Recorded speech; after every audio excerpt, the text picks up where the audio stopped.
On the slopes of Mount Lawu, there's a stone that cries only on Tuesday Kliwon nights, and anyone who hears it is never seen again.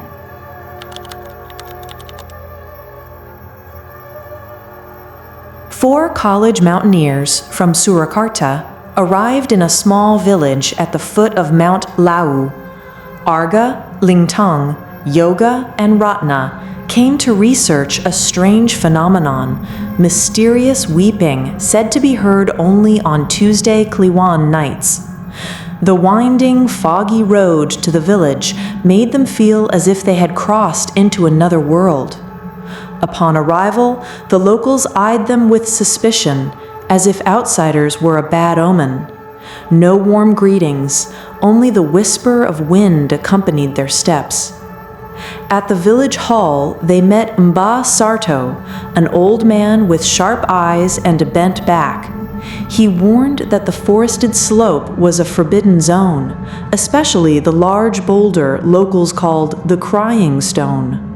"You may climb, but never approach that stone," he said in a deep voice. Yoga smirked, dismissing it as an exaggerated folktale, yet Ratna felt a chill creep along her spine when the stone's name was spoken. Their lodging was an old wooden house owned by a widow named Bushri.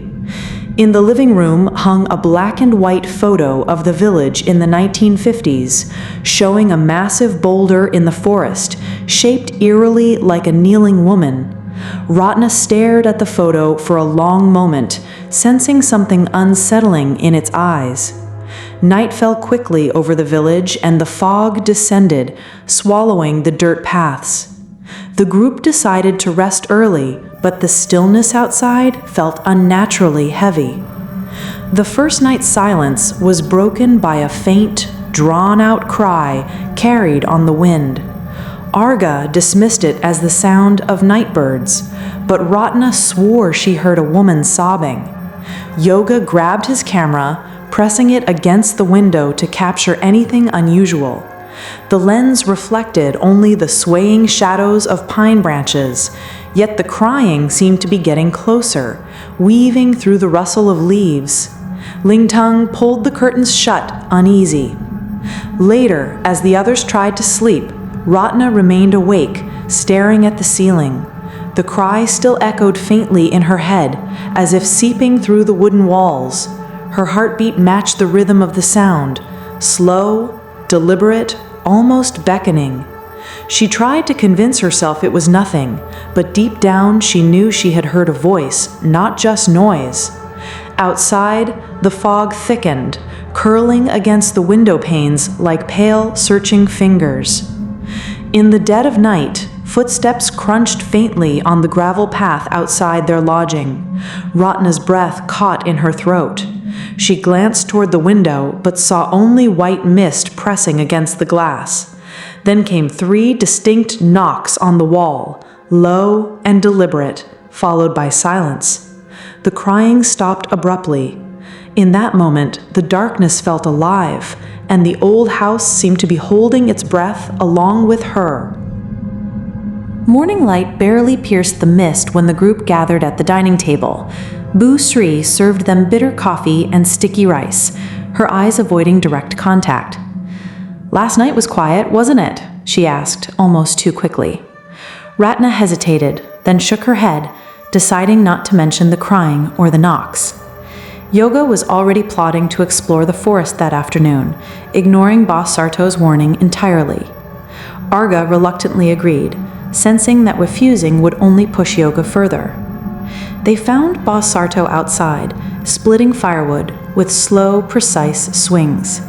When told of their plan to hike, his expression darkened. "You stay on the main path. Do not step past the old pine with a hollow trunk," he said firmly. His tone carried weight, but Yoga chuckled, calling it village drama. Lintang noticed Boss Sarto's hands trembled slightly as he wiped sweat from his brow. Something in the old man's eyes hinted at fear rather than superstition. The trail began just beyond the rice fields, where the forest rose steeply. fog clung to the ground, twisting between roots and stones. The air smelled of damp soil and pine resin. They walked single file, their boots crunching on fallen needles. Birds called overhead, but each sound seemed muffled, swallowed by the mist. At one point, Ratna thought she saw movement ahead, pale fabric fluttering between the trees. Yet, when she blinked, it was gone. She kept the sight to herself. After an hour, they reached the old pine with the hollow trunk. The bark was blackened and split, forming a gaping mouth. Boss Sarto's voice echoed in Ratna's memory, warning them not to cross this point. But Yoga pushed forward without hesitation, stepping off the path toward denser woods. Lintang called after him, her voice uneasy. Arga hesitated, torn between caution and the urge to keep the group together. Ratna simply stared at the hollow pine, feeling watched. The deeper they went, the quieter the forest became. Even the wind seemed to hold its breath. Yoga spotted something ahead, a massive boulder covered in moss, faintly glistening as if wet. Its shape was uncanny, a woman kneeling, head bowed. "There it is," he whispered, lifting his camera. As he zoomed in, a thin trail of water appeared to be running down the stone's face. Ratna's stomach tightened. It wasn't rain. The air was too dry. Lintang stepped closer, reaching out to touch the moss, but pulled her hand back instantly. "It's warm," she said, her voice trembling. Yoga laughed nervously, snapping photo after photo. Then, faintly, the sound began. A low, muffled sob that seemed to come from within the stone itself. Ratna took a step back, every instinct screaming at her to leave, but the sound grew clearer, more human, and strangely, it seemed to be calling someone's name. Yoga circled the boulder, filming from every angle, while Lintang kept glancing over her shoulder as if expecting someone to appear. The sobbing sound wavered in intensity, almost like it was breathing. Arga crouched to examine the base of the stone and noticed deep grooves in the earth, as though the boulder had been dragged here. Rafna didn't move, her eyes locked on the face, which seemed to twitch ever so slightly, as if the stone itself were straining to lift its head. Without warning, a sudden gust of wind tore through the trees, scattering leaves in a violent swirl. The sobbing cut off, replaced by a sound like stone grinding against stone. Yoga stumbled backward, swearing he saw the moss shift like skin. Arga grabbed his arm, urging him to leave, but Yoga shook him off, his camera still rolling. Somewhere behind them, a branch cracked loudly, and all four froze, staring into the mist. The sound was heavy, deliberate. Footsteps. The mist thickened, swallowing the path they'd come from. A figure emerged in the haze, a woman in a tattered white kabaya, her head bowed. Rathna's breath caught in her throat. The woman's bare feet moved silently over the ground, her long black hair trailing forward to hide her face. She stopped just short of the boulder, lifting one hand as if to touch it. Lintang whispered for them to run, but her voice seemed to vanish into the air. The woman's hand pressed against the boulder, and a faint crimson trickle seeped from the stone, winding its way to the mossy ground. The air grew unbearably cold, each breath forming pale clouds. Yoga, trembling but entranced, inched closer with his camera. "Do you see that? She's—" His words cut off as the woman slowly turned her head, revealing an empty, hollow space where her face should be. Rafna's legs nearly gave way. In that instant, the sobbing returned, louder, sharper, rising into a scream that pierced their ears. Birds exploded from the treetops, and the ground seemed to tremble beneath them. The woman stepped back into the mist and vanished, leaving only the stone and the faint smell of iron in the air. Arga grabbed Yoga's shoulder, shaking him hard. "We're going, now." But when Yoga looked up, his eyes seemed distant, unfocused, as if he hadn't heard. They stumbled back toward the hollow pine, desperate to retrace their steps, but the forest felt different, twisted, unfamiliar.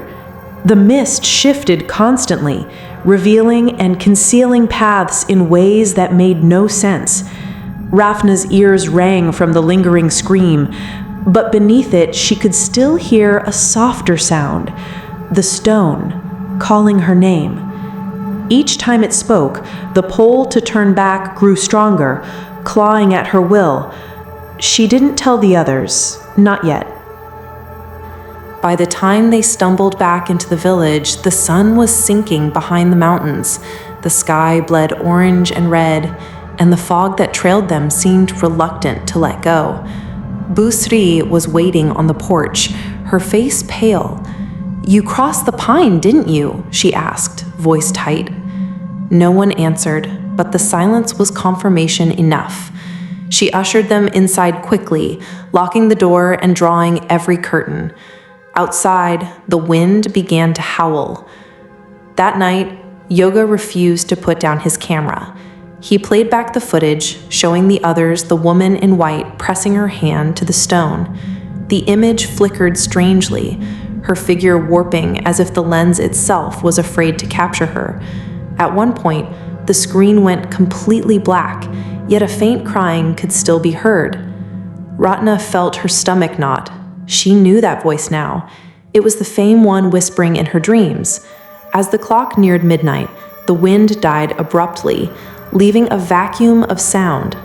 Then came the first knock. 3 slow thuds against the wooden wall. Arga froze mid-sentence, Lintong's hand tightening on his arm. A second series of knocks followed, this time from the opposite wall. Yoga lifted his camera, but when he pointed it toward the sound, the viewfinder only showed swirling mist where there should have been solid wood. The crying began again, louder, as if someone stood just outside the door. Ratna could hear her own name woven into the sobs, a pleading call that made her throat tighten. Against her better judgment, she stepped toward the door, her hand brushing the latch.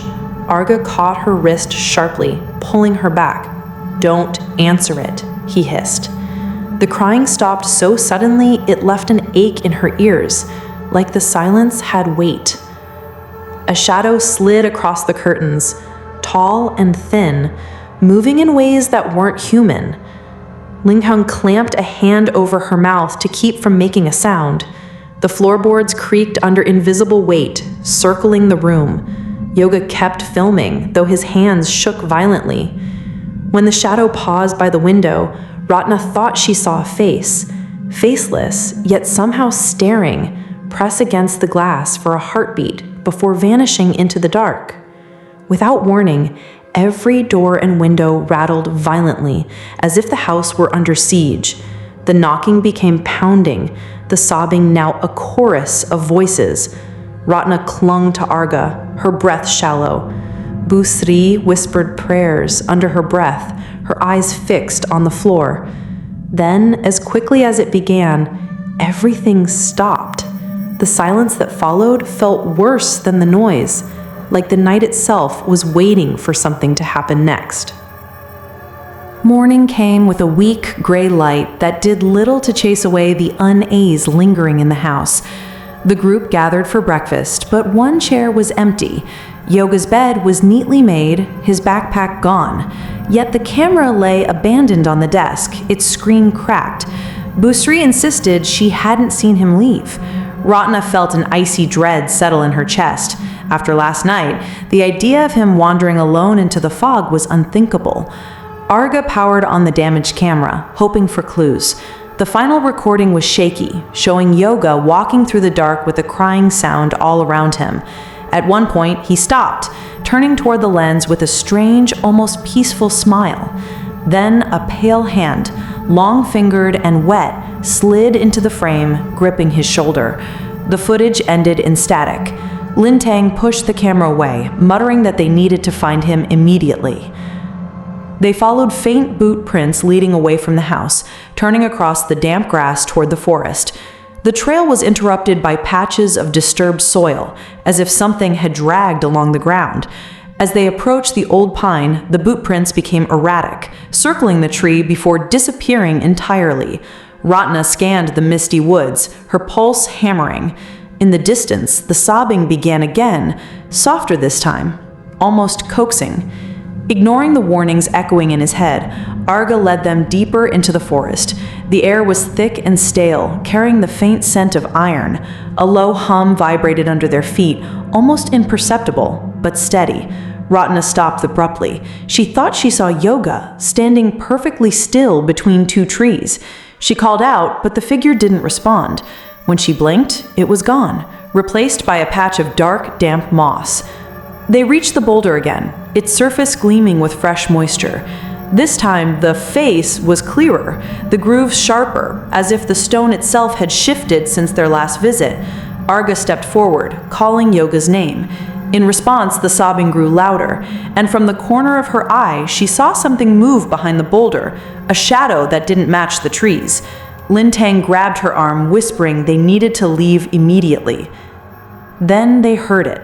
3 slow knocks, not on wood this time, but from inside the boulder. The sound vibrated through the ground, rattling their bones. Ratna's breath caught as she leaned closer, and for a split second, swore she saw Yoga's face just beneath the moss, his mouth opening in a silent scream. The sobbing stopped, replaced by the grinding noise of stone shifting. They bolted, the forest twisting behind them as if trying to close the way out. They didn't stop running until the village roofs came into view. Ratna collapsed onto the ground, her lungs burning, while Lintang paced in tight circles, muttering to herself. Arga's hands were still shaking when Ma Sarto appeared from the side path, his eyes scanning them like he already knew where they'd been. Without a word, he gestured for them to follow him to his small, dimly lit hut on the edge of the village. Inside, the air smelled of herbs and smoke. Ma Sarto poured them each a cup of bitter tea before sitting cross-legged on the floor. "That stone you touched," he began slowly, "is not just old, it's cursed. Long ago, a woman was accused of witchcraft and bound to the rock as punishment. She wept for 3 days before she died.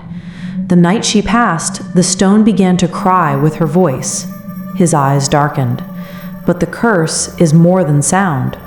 He explained that anyone who hears the stones crying on a Tuesday Kliwon night becomes marked. The spirit of the woman seeks them, calling them closer, drawing them into the rock itself.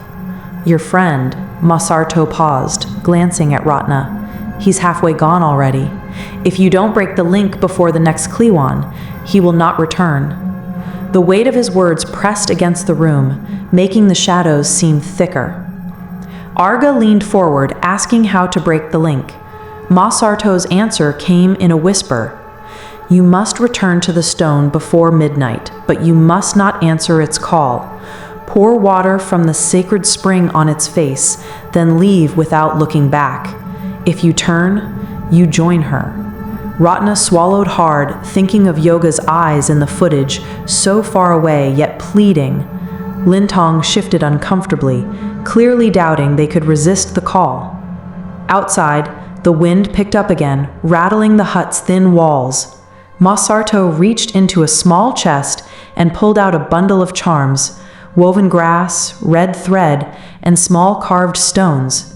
"These will protect you, but only if you believe they will," he said, handing each of them one. Ratna clutched hers tightly, feeling the rough fibers bite into her skin. For the first time since arriving, she realized her hands were ice cold. Before they left, Ma Sarto looked at Ratna for a long moment. "The stone is calling you louder than the others," he said quietly. "Be careful, it knows your name." The words lingered in her ears as they stepped out into the fading daylight.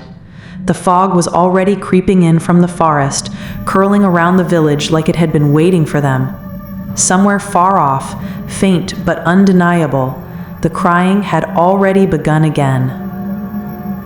The night fell heavy, the kind where the darkness felt almost solid, pressing in from all sides.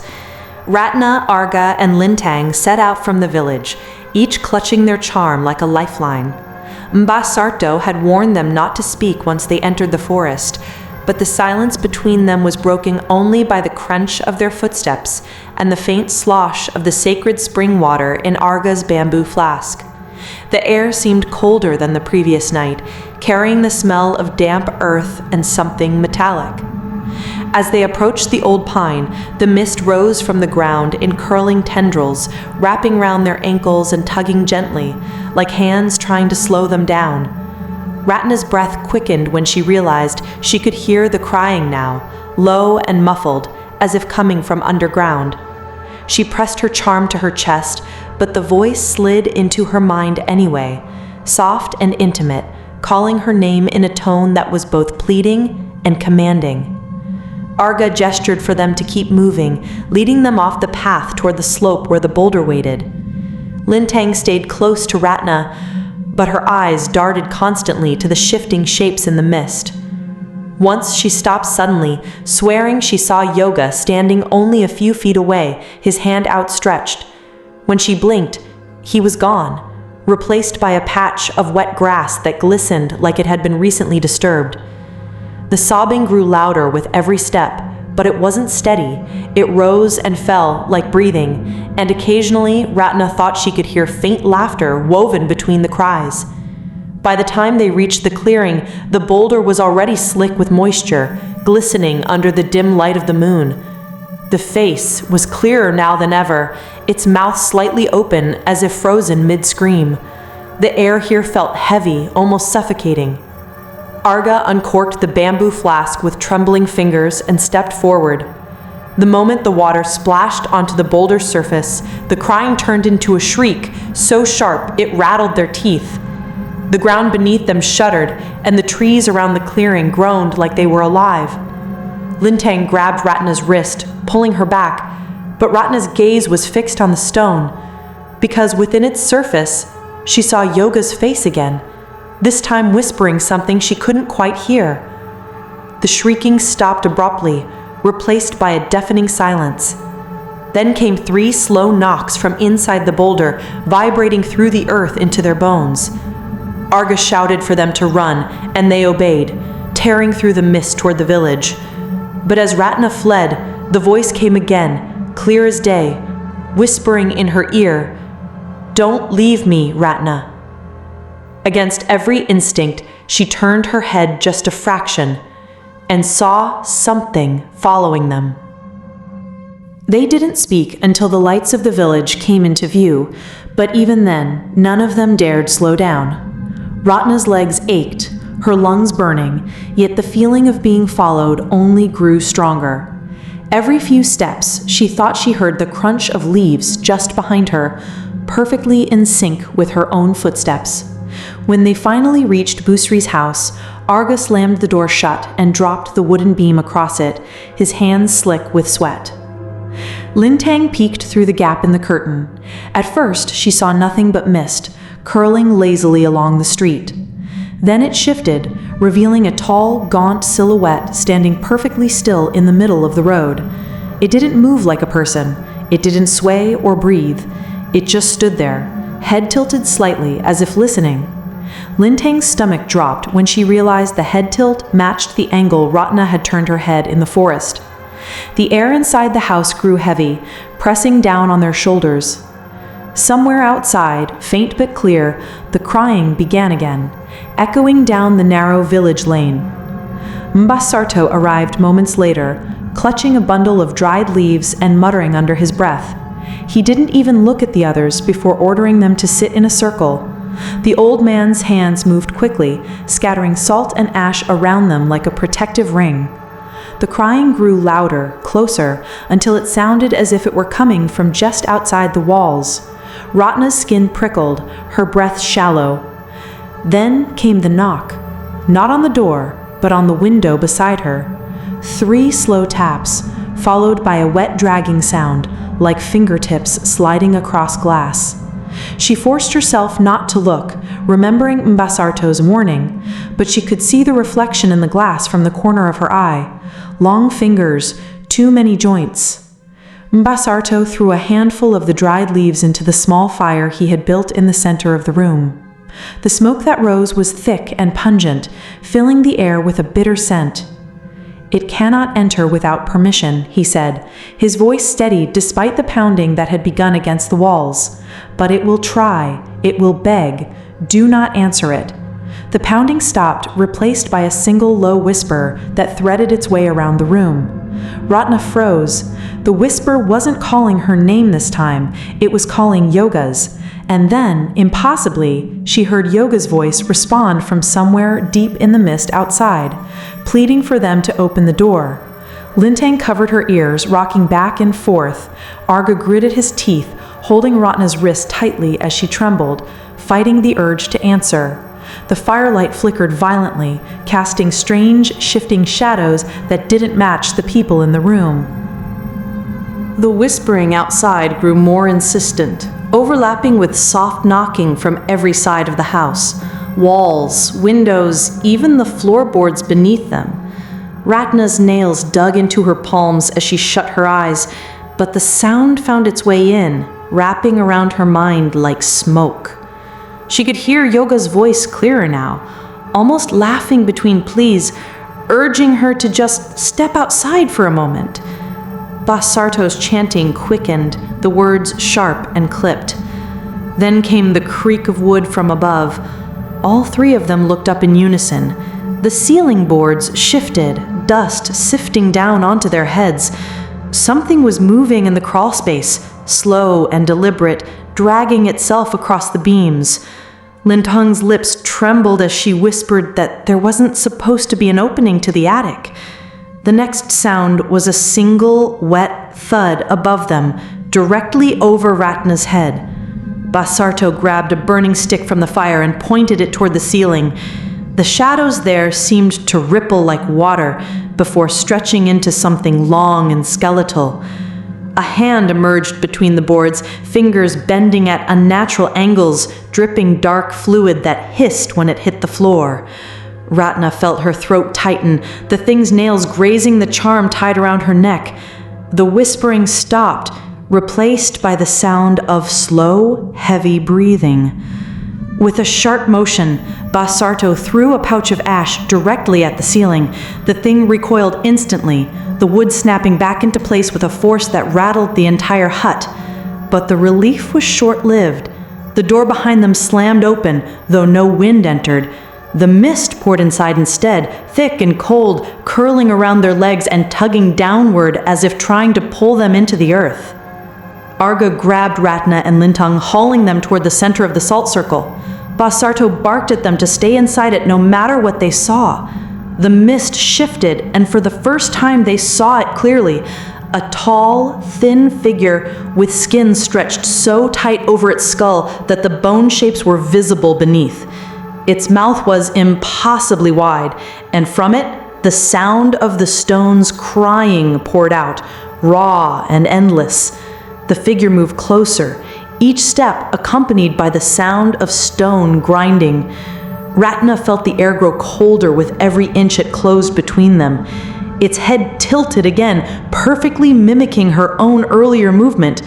Then it opened its mouth wider still, revealing not darkness, but the moss-covered face of Yoga within, his eyes wide, silently begging for help. The salt began to hiss and sizzle as the mist licked at its edges. The hissing around the salt ring grew sharper, steam curling upward as if the mist itself burned through it. Basarto hurled more ash to reinforce the circle, but the tall figure only leaned closer, its eyes reflecting no light, only the glint of wet stone. The crying sound rose to a piercing wail, rattling the windows and sending cracks spiderwebbing across the glass. Ratna clutched her charm so hard she felt the fibers cut into her palm. Then, with a sudden gust that smelled of soil and rot, the salt in one spot blew away. The mist surged through the opening like a living thing, wrapping around Lintang's ankles and yanking her toward the broken edge. She screamed, her nails clawing at the wooden floor as Arga grabbed her wrists. The mist pulled harder, leaving streaks of frost where it touched her skin, as if it was freezing her from the inside out. Basarto chanted louder, throwing the last of his dried leaves into the fire. The flames erupted in a deep green blaze, illuminating the figure in unnatural light. Up close, Ratna saw that its face wasn't entirely its own.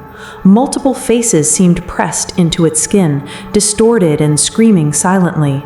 Among them she recognized Yoga's again, now closer to the surface, his mouth moving as if speaking directly to her. The figure reached its long arm into the circle, its fingers stretching impossibly far. Arga shouted for Ratna to move, but she couldn't. Her legs felt rooted to the ground. The hand brushed her cheek, and in that instant the crying stopped completely. The silence was worse. It was heavy, thick, like being buried under earth. She could feel the sound building inside her head instead, pressing against her skull from the inside. Basarto lunged forward, pressing his carved stone amulet against the entity's arm. The touch made the creature recoil with a screech that shattered the silence, and the mist retreated just enough for Lane Tongue to be pulled back into the center of the circle. The green flames flickered violently, threatening to die out, their light the only thing keeping the figure at bay. But the smell of burning salt told Ratna they didn't have much time. The figure didn't retreat completely. Instead, it crouched at the edge of the circle, head tilted down, its too wide mouth curling into something that almost resembled a smile. Then it spoke, not with the crying, but in a voice that was human, soft, and horribly familiar. "Midnight is close. When the stone calls again, you'll follow." The flames sputtered, and in that moment, Ratna realized the truth. The voice wasn't just a trick. Yoga was still alive inside that thing. Basarto's hands moved quickly, pulling a small knife from his belt and carving strange symbols into the wooden floor within the salt circle. "We have until the first cry after midnight," he muttered, not looking up. "If we miss it, he'll be bound to the stone forever." Ratna's stomach twisted at the thought, but her eyes stayed fixed on the figure crouched just beyond the barrier, still smiling with Yoga's mouth. The mist coiled and uncoiled at its feet like snakes. Arga fetched the sacred spring water again, pouring it into a brass bowl Basarto placed in the center of the carvings. The old man added a pinch of ash and a shred of cloth, taken from Yoga's old shirt, which Ratna hadn't even noticed him carrying. The mixture began to steam, the scent sharp and almost metallic. "When I call his name, you call with me," Basarto ordered, "but you must not answer anything that speaks back, unless it is truly him." The figure's head twitched unnaturally, and the crying started again, louder and faster, as if it knew what they were attempting. The sound seemed to shake the walls, rattling loose dust from the ceiling. Ratna's voice caught in her throat when she heard Yoga's cry woven into the wail, not from the creature's mouth, but from somewhere deeper inside it. It was raw, desperate, and real. Her instincts screamed to answer, but she bit her tongue until she tasted blood. Basarto began the chant, each syllable heavy and rhythmic, like footsteps descending into the earth. Ratna and Arga joined in when he nodded, their voices quivering at first, then growing steadier.